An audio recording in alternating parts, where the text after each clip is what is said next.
obviously invited, so call me back. Okay, love you. Bye.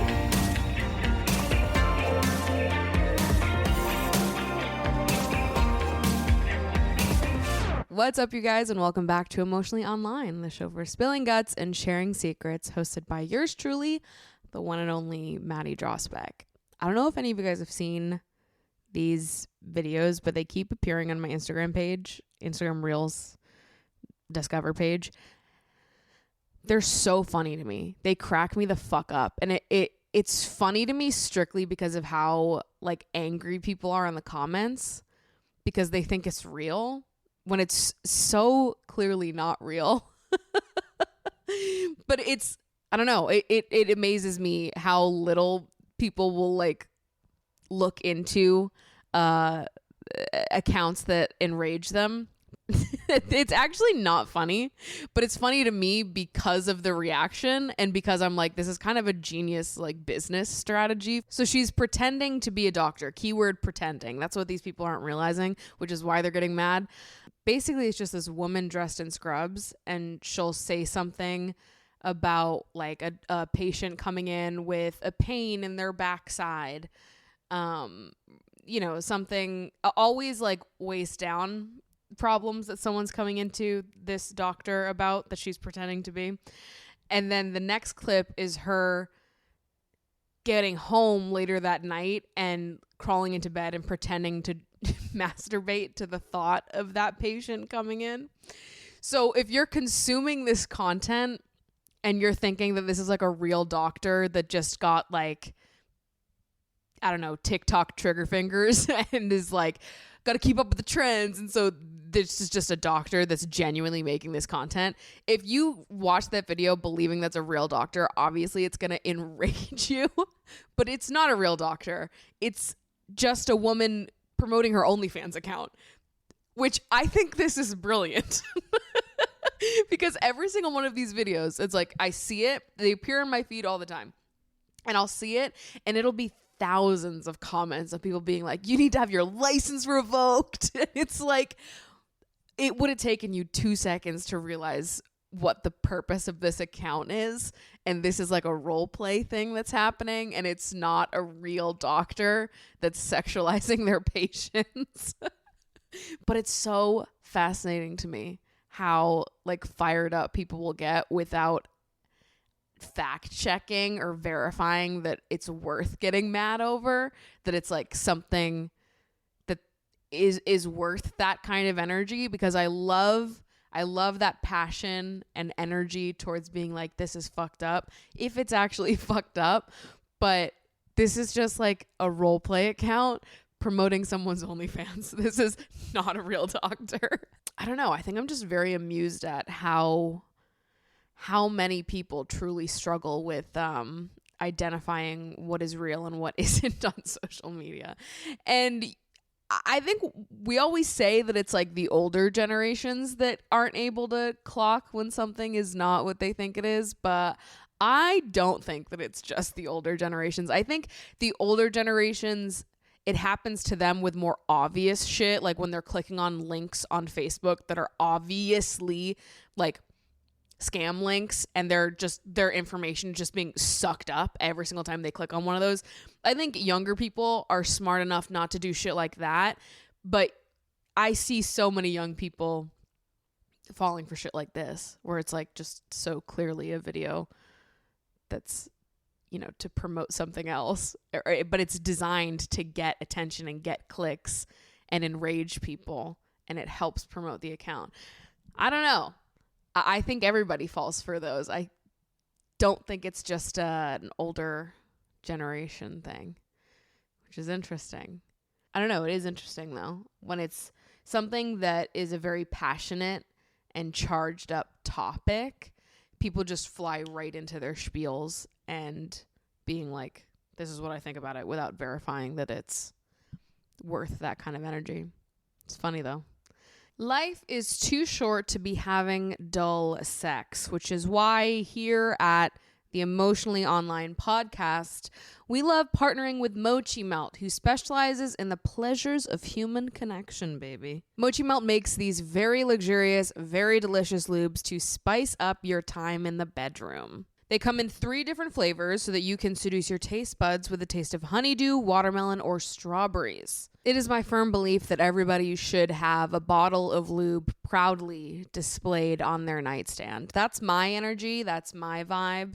That's what I would like to see more of in the world. Because using lube is sexy and it makes the experience so much more enjoyable, and I just don't believe there should be any such shame in incorporating more lube in the bedroom. So if you're looking to spice up your sex life and add a beautiful bottle of lube right on your nightstand, you can get 15% off with code emotionallyonline at mochimelt.com. That's 15% off at mochimelt.com when you use code emotionallyonline. Anyways, how we doing? How we feeling on this fine fall afternoon? I am in the process of building a menu for my family's Thanksgiving because I am in charge this year. First year ever, and I'm kind of excited about it. I always have offered to help with Thanksgiving, but my mom is the kind of person that's like, all of you get out of here. All of you get out, and nobody touch anything, and she'll complain about all the work that she's doing, but if you offer to help her, she'll not accept any of it, and she'll get mad that you're in her way. So Thanksgiving is not my mother's favorite thing to do. She's been saying for years that she doesn't want to do it anymore. And then this year when I called my parents to let them know when I was coming home for Thanksgiving, they were just like, yeah, I think we're just going to go out to a restaurant on Thanksgiving. And I was like, why on earth would we do that? This is like, the whole point of Thanksgiving is to have a nice home cooked meal and sit at the dinner table together and have make a whole day out of it. Play games, have a little fun. We go out to restaurants all the fucking time. Why would we do that? Why we can go out to a restaurant any other day of the week, and we will. You know, when I'm there for the 5 days that I'm home, I'm sure we will go out to a restaurant at some point while I'm there. So I was like, absolutely not. You better cancel this reservation. It's my turn. It's my turn to do Thanksgiving. First, it was my grandmother that always did it for the family. Then my mom took it over, and I was like, well, I guess now it's my turn to take it over.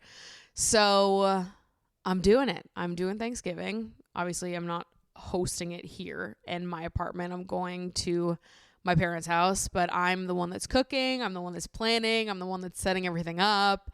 It's all me. And I'm actually really excited because I've been doing my monthly dinner party thing for the majority of this year. Haven't done monthly since the summer because I was traveling so much and life got a little crazy. So the last one I did was in September. As I'm recording this, my mom just called and left me a voicemail because all of the menu that I'm doing, I have to run past her to make sure it's good. Please just listen to this voicemail. Give me a call when you're ready to discuss. That's it. That's the whole fucking voicemail. So serious. Literally, this is like the biggest task that I could have been given, but I feel equipped for it because I've been hosting dinner parties throughout this year. I've hosted quite a few at this point, and I'm a great host. I am not a chef. I am a host. So having to cook all the food and manage the timing of all the food is going to be interesting. I'm going to get my sister to help me, but the table setting is going to be the best this family has ever seen. Okay? The little details of the hosting, it's going to blow your fucking mind, mama. And this also feels like good practice because I'm sure I'm going to have to do this again on Christmas. I feel like I'm just taking over both of the family holidays now because my mom doesn't want to do it anymore. And fair play to her. It's probably a lot hosting for our entire fucking family every year and nobody helps. But also, she doesn't want anybody to help. So, but I also understand that because sometimes I don't want anyone to help me either. And it's like, I don't want you to help because you won't do the job the way that I want the job to be done. So I just want to do it myself so that it'll be good. But also, I don't want to be doing this at all. So I get it. I get it. Whatever. Understood, mother. I am your daughter and I get it. I do. And I understand and I see you and I relate. But also, I would have helped her all of these years if she wanted me to, but she actively did not want me to. So I'm starting to prepare for that now. So I'll call her back once I'm done recording this episode, and we will finalize this menu, and I will see what I need to acquire in terms of serveware and things like that. I would just bring all of my stuff, but that is so fucking extra. And I don't want to travel with my nice glassware and shit. So my mom's going to have to buy some nice funky serveware to keep at their house so that I can throw dinner parties that are up to my par. I'm not a huge fan of like the early 2000s looking corny holiday serveware, table setting shit. I find it so ugly. It's not my thing. And growing up, this is so rude of me, but I always used to tell my parents that I thought the way they decorate is like so ugly to me. They're getting better at it now because they live in a beach house now. So now their house is like very, very beach house coded. It's like, I've talked about this before, I think. Their house is like, it's ripped out of, like if you had to look up like beach house 50-year-old mom vibes, that's my parents' decor style now that they live on the beach. But when I was younger, it was like early 2000s, warm toned wood chic. It's just like so ugly to me. The like oranges and the yellows and the like orangey browns, those tones just everywhere. I hate it. Oh God, our whole house had like this yellow, it was like off-white but yellow toned walls, and I was like, what? Like, this is gross. The vibes are off in here. And anyways, so I feel like a lot of their serveware and decor stuff also has that same energy of how it was when I was growing up. So I might need to influence my mother to get some better holiday items. I like holiday themed decor pieces and serveware, but it has to look like classic if it's gonna be a little kitschy, a little corny, you know? It has to have a like clean, classic holiday feel, not a, you know, middle-aged woman in the early 2000s feel to it. I'm sorry. I'm so sorry. We can make fun of my style in 20 years when it's, you know, dead and gone. But I just don't know. I don't know that it'll be like that. I feel like I'll look back on my style right now in 20 years the same way I look back on my style in middle school, where I'm like, oh, it's so ugly, but I love and live for it. Like, there's something nostalgic about it. I don't know. It's like the poop tone era where it was just everything was orange and yellow and brown, and it was all just so warm and chaotic and ugly. Ugly. So bad.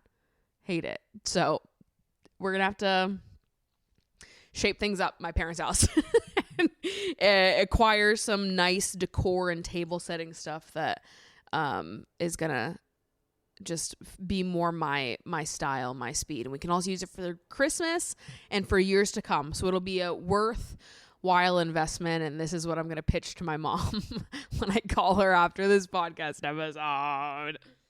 I bought a Mrs. Claus corset yesterday because I needed one. Because it is what I deserve. And somebody had to say it. Let's talk about it. Because the closer we get to Christmas, I think I'm going to put up my tree this weekend because it is what I deserve. I got sent an advent calendar in the mail. I'm ready to start buying people gifts, and when they come, I need to be able to wrap them, and so I need to be able to put them somewhere. So I need to set my tree up. I need to acquire some more Christmas decorations because I really don't have any besides my tree and mine and Mango's stockings. So I've got to do all that. So anyways, telling you this because I have thought many days of the week over the last 2 weeks about how badly I feel in my bones that I want to engage in a Santa and Mrs. Claus roleplay situation. There is the thought of it really does something for me. I've never thought of this before, genuinely. This has not been something that has plagued me for years. This year, all of a sudden, I am very interested in this. So, who are you going to do this with, you ask? I don't know. I don't know. I'm not seeing anyone. But I feel like I need to own a hot Mrs. Claus costume. So, I have acquired one. And I think it's like, there's something about, I was saying to someone yesterday that it's like, I saw Mommy Kissing Santa Claus awokened the universe to how Santa could be a sex symbol, right? It really put him on the map in that way. And like the idea of on like Christmas night, kids go to bed and you dress up as Santa and Mrs. Claus to put the presents under the tree just to like do sex. It's role play. That's what's going on. And you're doing it because it's like a whole little dramatic bit. Like you're just like, as a married couple who has children, we're putting presents under the tree. We could just fucking do it and go to bed. But no, for the drama and for love of the fucking game, we're going to dress up like Santa and Mrs. Claus and let this whole thing be foreplay. The whole month is foreplay. Why have I never thought of this before? It's the horniest time of the year, mama. And it all comes down to this. Fucking in a Santa and Mrs. Claus costume. It's what I want. It is genuinely what I want. I don't need to.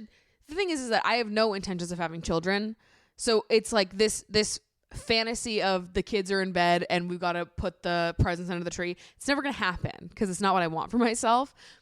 So in my head, it's like the whole month leading up to the Christmas party or Christmas Eve. But really it's like whatever is like your big Christmas thing of the month. It doesn't necessarily have to be Christmas Day because I feel like if you don't have children, sometimes Christmas Day isn't like the biggest celebration of the month. Like I know my family now is like we all just sit on the couch all day and like use whatever we got, you know, oh, I got a new makeup palette. I'm going to do my makeup and that's it. That's all we're going to do today. So it's like the Christmas is not necessarily the most exciting day of the year. It's the stuff that comes before the festivities. I would love to throw a Christmas party and I dress up as sexy Mrs. Claus. Obviously. And I'm the hostess with the fucking mostest. Okay. I set up the whole place. Vibes are immaculate. And the person that I'm seeing dresses up as Santa and they're so helpful to me all day.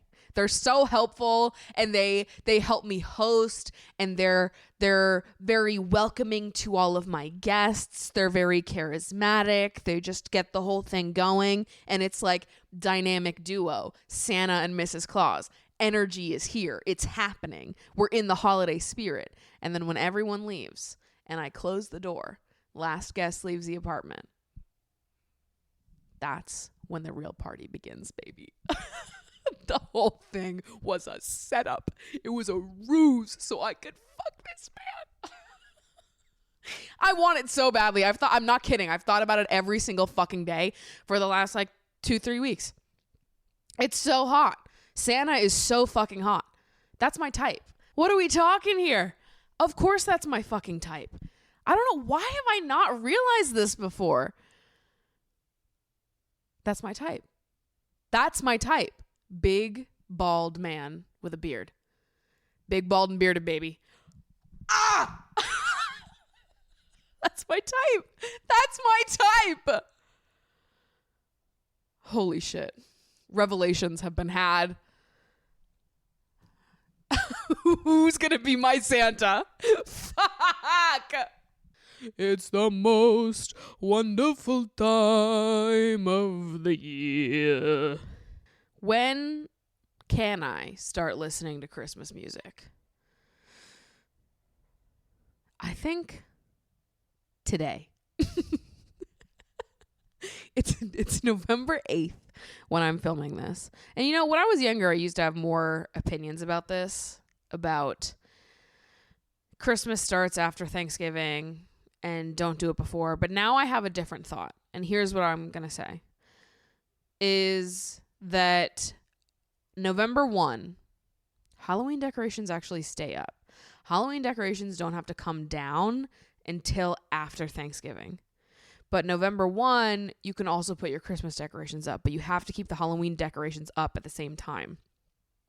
So that way, during the month of November, before Thanksgiving, you have Halloween and Christmas decorations to get like is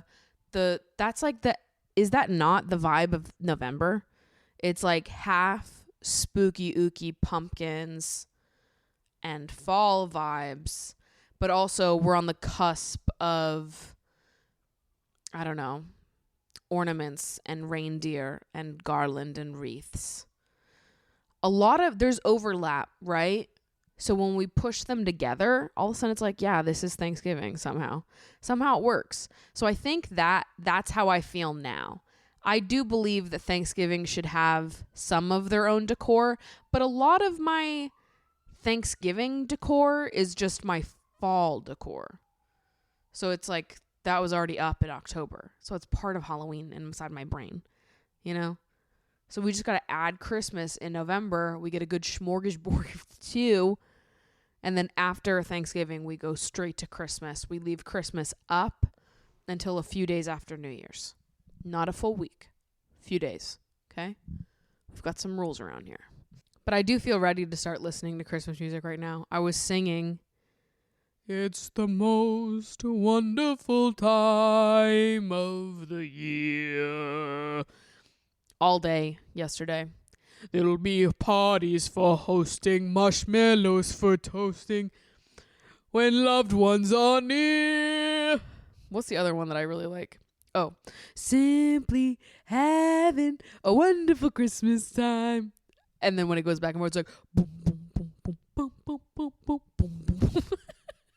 I love that song. People hate that too. Like the amount of times I've heard people say that they hate Wonderful Christmas Time by Paul McCartney, I'm like, guys, do you have any taste? It's a great Christmas song. Also, what's the one that was like that? It was like a British super group that they did for charity. Don't they know it's Christmas time? Whoa. I like that one too. So I don't know. Maybe it's time. Maybe it's time for me to replace listening to Cobra Starship with Christmas songs. Is it time? Just kidding. I'll always listen to Cobra Starship, even though they broke up in like fucking 2012. I will always love you, Cobra Starship. I was listening to One Night by Cobra Starship yesterday. Gotta live like we got one night, one night, one night. Okay. Banger and a bop. Everyone knows it and everyone loves it. Everyone that has ever known it has loved it. Okay. It's only the best song ever. Just kidding. Hot Mess is better. One Night, another banger and classic by Cobra Starship though. And I was sitting thinking to myself, I was like, realistically, if I knew that I had one day left to live, don't fucking tell me. Like if we found out, I've thought about this. If we found out, we got an alert on our phone, it's it, the end is here, pack your bags, except it doesn't really matter because we're all going to die. If you knew that like we were all going to die one day, that's all we got. Like, don't tell me. I don't want to know. You know? Some people are like, yeah, if I knew, I would do all of this. I would tell all of these people that I love them. I don't know. Or even if let's say it wasn't all of us. And it was just like they were wiping New York City off the map. Don't tell me. I don't want to know. It's not going to make me live any fuller to know that I have 24 hours left to live. It's just going to riddle me with anxiety for the last amount of time that I have left. It would actually ruin my last 24 hours. So if I'm going to die, if I have one day left to live, nobody tell me. Nobody tell me. Just let me have a good day, okay? And let death come on swiftly and painlessly. Because knowing isn't going to make me behave in ways that are all of a sudden, I did everything I needed to do. I closed the chapter. I can die now. Like, there's too much. There's too much to be done. 24 hours isn't enough. So just don't tell me, because I don't believe in living like I'm dying, living like I have one night. I don't know what that means. That sounds like a lot of anxiety to me. It sounds like I wouldn't leave my couch if I knew that. I would just be crying. I don't want to know. I don't. So unrealistic. I remember always having that thought when I was younger and a virgin, like in high school, when I would think things like that. And I would be like, if we found out alerts come to our phone, mere hours left before Earth blows up, what would you do? And in my head, I was always like, I would go outside and immediately find someone to have sex with me. I do not feel that way anymore. Little did I know. Like, sometimes I think about that. I'm like, okay, let's say that did happen. World ended when I was 16 years old. World ended in 2012. This is why I was thinking about it so much. Let's say the world ended in 2012. And I was like, well, the world is ending. It's time to make sure I have sex for the first time before I die. And then it's just like I get free bad sex before I die. The last thing that happens to me in this lifetime is I am disappointed. Is I think to myself for all these years that I really want to have sex and know what that's like. And I just, I'm horny and I'm 16 and I'm like, please. And then the world is ending. And the last thing that I know before the world ends is mediocre dick. And I think, is that all there is? Is that all there is? Is that all there is, my friends? Oh, let's begin.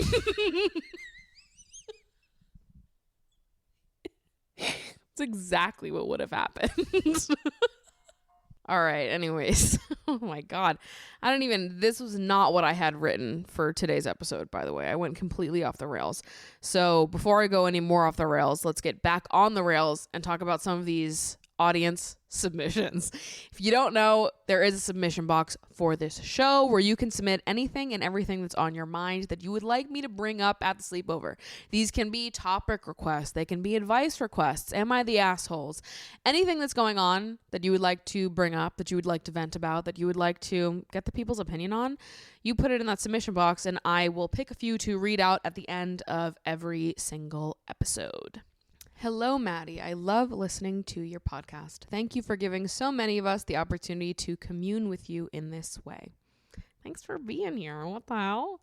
Recently, I have been wanting to pursue more close, intimate friendships with women and femmes. When I imagine it, I always go back to when I was younger and visited an online friend in a different state. I stayed with them for a week and they brought me into their small friend group of about 5 to 6 people. We spent the whole time driving around, skinny dipping in the local pond, doing each other's makeup, photo shoots, and falling asleep in one big bed together while watching movies we had rented at a local video spot. For the 7 years since then, I've been hoping to find something like that experience that makes me feel so held and so free, but I haven't found that in my area. I have a few close friends, but I'm not much of a texter and we see each other pretty rarely, once a month to once every few months. How often do you speak with your closest friends, whether through text, calling, in person, etc.? I am not really on social media anymore, meaning I'm not super in touch with pop culture, and I feel like I don't have much to say, so texting frequently seems super daunting to me. However, seeing my friends communicate with others on a frequent basis makes me wonder whether I need to do that to find the intimacy I'm looking for. What advice do you have for a fellow lover that is looking to develop close, loving relationships with other women? So let me start by speaking to the first thing you asked, which is how often do you speak with your closest friends, whether through text, calling, or in person? Yeah, I am not the world's greatest texter. Texting to me is like a sit down task. I can't explain that. So if I'm being a good texter to you, it's because I'm not multitasking when I'm talking to you. If I'm texting someone and I'm being a good texter, it's because I'm laying on the couch watching a podcast while we're talking, or I'm laying in bed scrolling on Instagram while we're talking. It's like if I'm doing anything, I'm not a good texter. So if I'm being a good texter, it's because I'm not doing anything else. And usually I've got shit to do. So I'm just like really shitty at texting. I'm definitely more of a caller, FaceTimer over a texter. And so instead of just texting people and having a conversation that way, I'll be like, da-da-da, such and such a thing happened. We need to FaceTime debrief. Are you around later? And we'll just schedule some time in. I'll text my friends all the time and be like, I'm in need of like a FaceTime date, a FaceTime catch up for my friends that are not based in New York. And then sometimes I'll just call people on a whim, but I'm usually the type of person that will text in advance and be like, are you around? Just because I feel like I don't know anyone's schedule, but, I definitely do not have deep, extensive conversations with all of my friends on a daily basis. For sure not. I mean, there's definitely quite a few people that I talk to close to every single day, but it's not like we're having meaningful conversations every single day. Sometimes it's just like a quick catch up, or sending them a screenshot of some clothing item I bought that I'm excited about, or they share a book that they read with me. We're sharing video links back and forth. Sometimes it's just little things like that and not necessarily a big conversation. The only person that I feel that I update in real time on like everything that's going on in my life is Ashley, and everyone else, it's like I'll update you when I see you sort of thing, and not like I need to stay in constant contact with you. I don't know. Phone stuff stresses me out. I would much prefer to just make plans with people, which is also why I started the trivia team and started a thing where it's like everybody hangs out every Wednesday. So I know that I see all of my trivia friends on Wednesdays. We make other plans all the time, but even if we don't hang out that weekend or make other plans, I see them on Wednesdays. I also host a Jersey Shore watch night on Sundays a lot of the time, so I also have an opportunity to see them on Sundays. And so I think having like religious times to see people, so it's like every Wednesday night, every Sunday night, I have set up times for me to see these people, helps, because then it's like I don't need to spend my day texting you and updating you on every little thing in real time, because I know I'm going to see you tomorrow, I'm going to see you in 2 days, so stuff like that has been really helpful for me to get like off my phone more and just be in like a regular routine of seeing people in person. But for the people that I don't regularly see, it's a lot of calling and FaceTiming, and scheduling that time. But yeah, I'm not in constant contact with anybody, really. I mean, Ashley's probably the only person I'm in like pretty constant contact with, but it's not like we're having long, in-depth conversations every single day, because she lives in Boston, I live in New York, and we both have our own lives that we're doing on the day-to-day. To me, the frequency of communication doesn't seem to matter as much as the substance of the communication. Like, the people that I speak to the most frequently, it's not like we're having in-depth conversations every single time. Like I said, sometimes it's just like sending video links back and forth, sending book recommendations, clothing stuff, just stuff that we're seeing throughout the day. But those aren't the texts that make me feel close to someone. That's just like, a part of knowing someone and knowing what they might like and what they might find funny and sharing it with them. What makes me so close with these people and what makes my friendships feel so rich is the like intimate one-on-one moments and conversations, whether that's phone calls or FaceTimes, dinners, wine nights, time to actually catch up and indulge in each other, to like truly know each other, is more important than just like speaking every day for the sake of speaking every single day. Though I also think it's special to share small moments with each other. Like, I don't think it has to just be we only FaceTime for big moments or for big catch-ups. Like, I think it's also fun to do like a quick 20-minute phone call. Oh, I'm walking to trivia. I've got 20 minutes on the phone. Let me call this person and see if they've got 20 minutes and just ask them how their day was. I don't think that we need to be in constant communication with people. I think it's more about setting aside like quality communication time, whether it's 10 20 minutes while you're on a walk, or it's sitting down for an hour FaceTime over dinner, or actually making plans to go out with someone. I don't know. I'm not someone that really believes that texting is of high importance in any relationship, and that's because I'm not very good at it myself. So I don't think that it's necessarily the most important thing when you're looking to develop deep relationships with people. I think it's more about having the like initiative to create meaningful plans with someone that matters more than like texting frequently. Hello, Maddie. I adore you, and I've always admired your insight and willingness to embrace other people's emotions and vulnerability. I've been going out with this really sweet guy for the past month or so, and I think we've been comfortable with one another. He slept at my place, no sex, on the first date, and has done so the next dates that followed. After meeting him on Hinge, I stopped checking the app for myself because I want to concentrate on one person at a time. But I was out with my friends one night and they wanted to see how the app worked, so I lent them my phone to see my recent matches, and I saw that he had changed his pictures to more recent ones. This made me feel awful, which I don't know if I have a right to feel that way since we haven't talked about being exclusive or anything, so I deleted the app right away after that. He also told me that he's a one-person kind of guy, so I'm confused. But I'm also hesitant to ask him and inevitably bring up the "what are we" conversation. What should I do?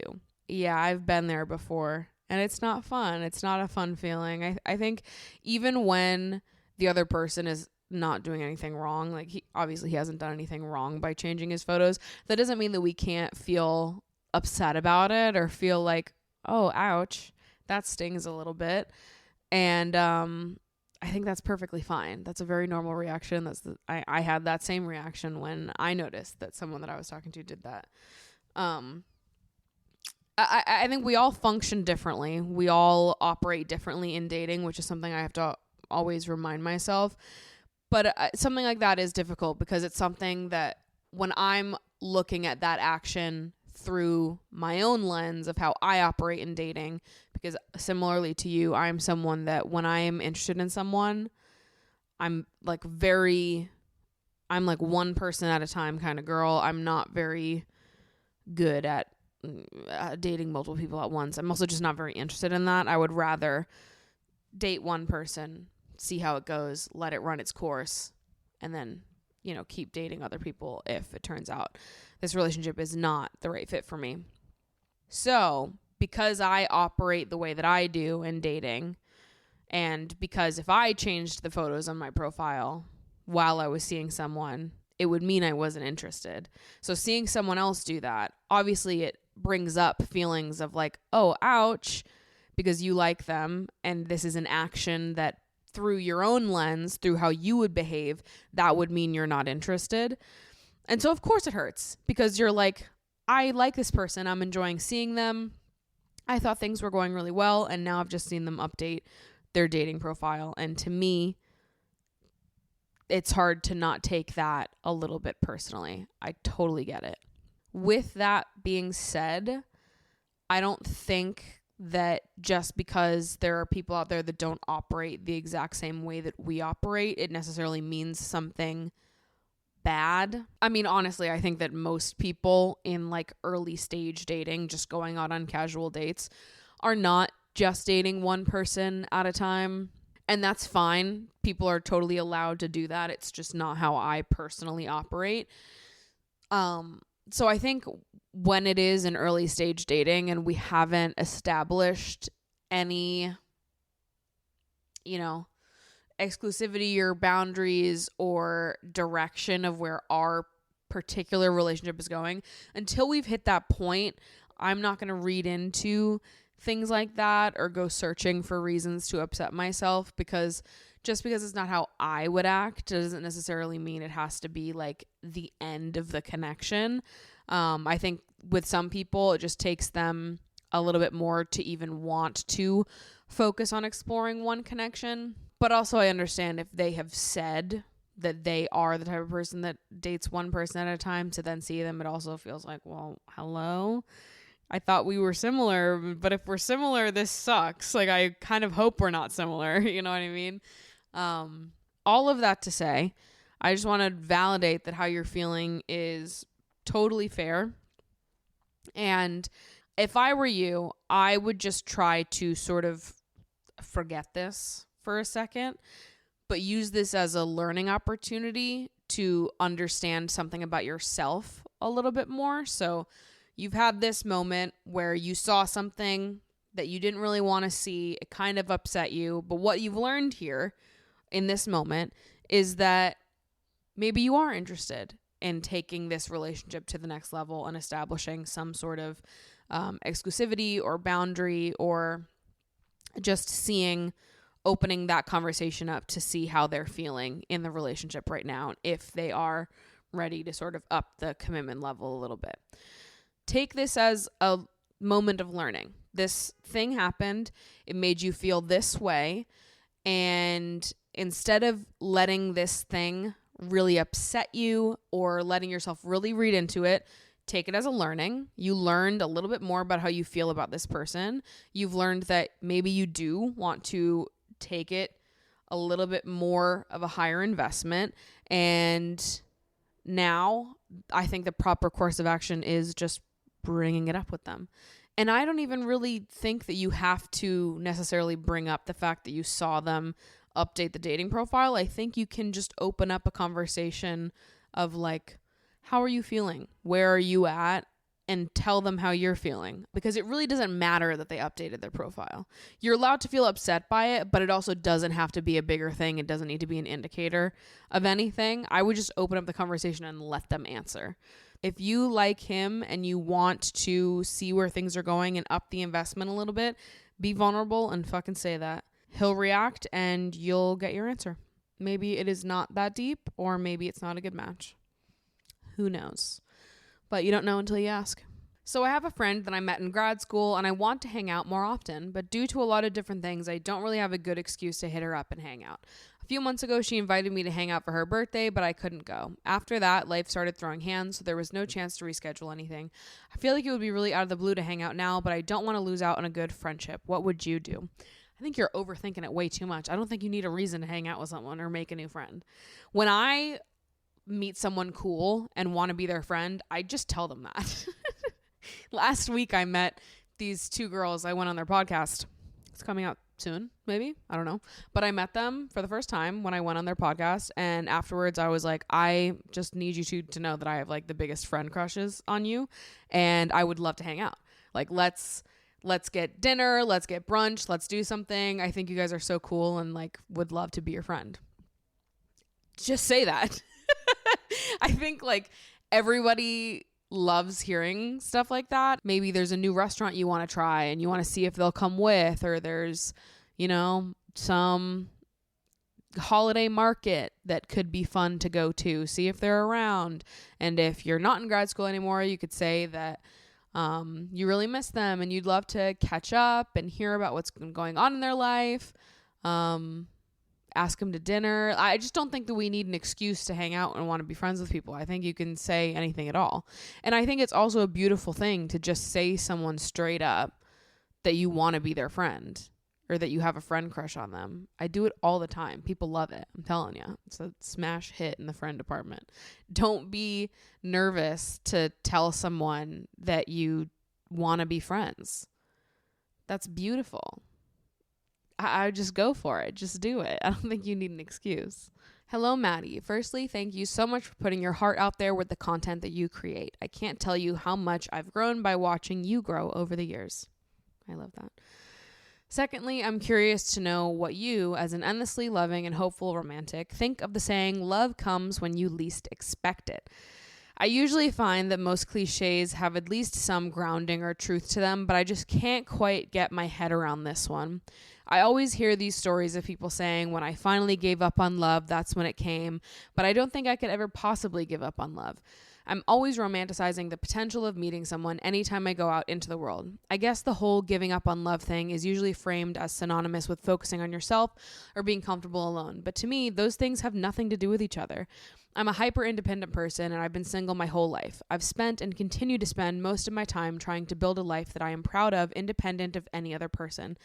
In that same breath, I'm almost never not thinking about love. It just feels like part of the essence of who I am, a fellow water sign, if you couldn't tell. To think that I'd have to shut down that part of myself to ever find love feels so unfair and impossible. And whilst I don't want to believe it's true, I keep seeing more and more people echoing the same story of only finding love once they release the hope for it. So, do you think there's any meaningful takeaway buried in the sentiment that love only comes when you least expect it? Or is it just our cultural infatuation with unexpected love stories repackaged as some kind of universal truth? Bingo! Yeah, I hate this saying. I think a lot of cliches around love in particular, I don't find that I agree with or can even find the inkling of truth in there. I think when people, I've always sort of taken it as people who say and believe things like love comes when you least expect it are people that got lucky and managed to meet a good match for them young. Because I don't think that anybody that's like been in the dating game and has spent a good chunk of their life single thinks that. I think, like, I don't know, whenever I hear someone say that love comes when you least expect it, it's because they had some type of spontaneous love story where they met someone out of the blue and they didn't see it coming. And because that was their experience, they just regurgitate that to everybody else. But I don't agree with it. But yeah, I feel the exact same way that you do. I don't think there would ever be a time in my life where I wasn't expecting love and I didn't care about love. And I also don't think there needs to be. Like, I think that this also connects to when people say that you have to love yourself before you can love somebody else, which number one, I think is a stupid saying at all, because I think that our ability to love other people is not dependent on how our relationship with ourselves is. So for number one, I think that's dumb. But number two is people will say that to single people to be like, stop looking for love, stop dating, like it'll happen when you least expect it, it'll find you, just focus on loving yourself and it'll come to you. And it's like, babe, I've loved myself the whole time and it hasn't come to me. What are you talking about? Like, I've loved myself for years and I didn't magically get a partner because of that. There's no... It's not like a magical solution. You love yourself and everything falls into place. Like, it's just not how it works. That is actively tested and verified not how it works. And it always used to frustrate me when that was the response. And usually it would come up when maybe I was venting about just like frustrations in dating and somebody in a relationship says some shit like that. Because the thing is it usually doesn't come from other single people who like understand how you're feeling. It's people that have no idea how you're feeling that are like, it happens when you least expect it. Just love yourself. It's like, no, stop. It's so unhelpful and also untrue. Also, I completely reject the idea that there is something wrong with a longing for community, love, support, companionship. These are things that all of us need. It is the spice of life, you know? I am a very independent person. I love my alone time. I enjoy my singlehood. There's no part of me that is wishing away the era of life that I'm in right now. That doesn't mean that I'm not also able to hold space for my longing and my desire for a partner, for a companion, for someone to do life with. Just because I look forward to the day where I meet someone that is a good match for me in that way doesn't mean that I'm wishing away the life I have right now. I love my singlehood. I love my independence. I love the life I have right now. The same way someday I will love partnership. I will love compromise. I will love being a good partner to someone else. You know, I can hold space for both. It's not a pick one or the other sort of deal to me. And I think it's so silly to tell people that they shouldn't long for love and companionship and partnership. That is like such a beautiful thing to long for. And it is something that we all need. Nobody can go through life on their own. We all need people in our lives to hold us up and support us. And obviously, I'm not only talking about romantic love, I'm talking about all kinds of love when I say that. But I have like such a problem with people minimizing those of us that want romance. I have such a problem with people looking at people who want to fall in love, who dream of romance, and sort of belittling you into feeling like because you want romance, it means that you are not good at being alone, or you're fixated on this outcome and you just need to forget about it. I don't know. For me, I think this also connects to like how our culture treats single people. I think a lot of people speak to and think of people that are single as like having failed something, or that they must be so lonely and depressed. And there's a lot of pity for single people that I don't really understand why it exists. I think a lot of that pity tends to come from people that haven't experienced singlehood in long periods of time. So they don't understand, they have no ability to understand what it is like to be single for long periods of time and to develop a like really strong relationship and foundation within yourself, and to still keep looking for this partnership, and to be patient and just enjoying where you're at, enjoying your singlehood, and still longing for and looking for a relationship. People for some reason have a hard time imagining a world where that's like a joyful experience and like a curious one where you're constantly learning more about yourself. They see it more as like a depressing thing, which is just not true. And it's more of their own projection than anything else, right? So I don't know. I think phrases like that are kind of silly. For some people, I'm sure love does come when you least expect it. But for a lot of people, I'm sure they expected love all along, you know? I don't think that that's a cliche that even close to covers the majority of people's experiences. The same way when people say things like you need to love yourself before you can love somebody else, it's sort of a reductive take. All right, so with that, we're at the end of the show, and I need to go give my mother a call back. We've got serious business to discuss in terms of this Thanksgiving menu.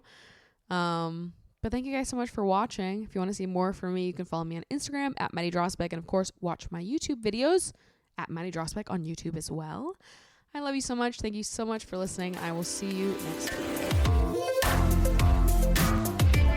Okay, it's your turn. Truth or dare?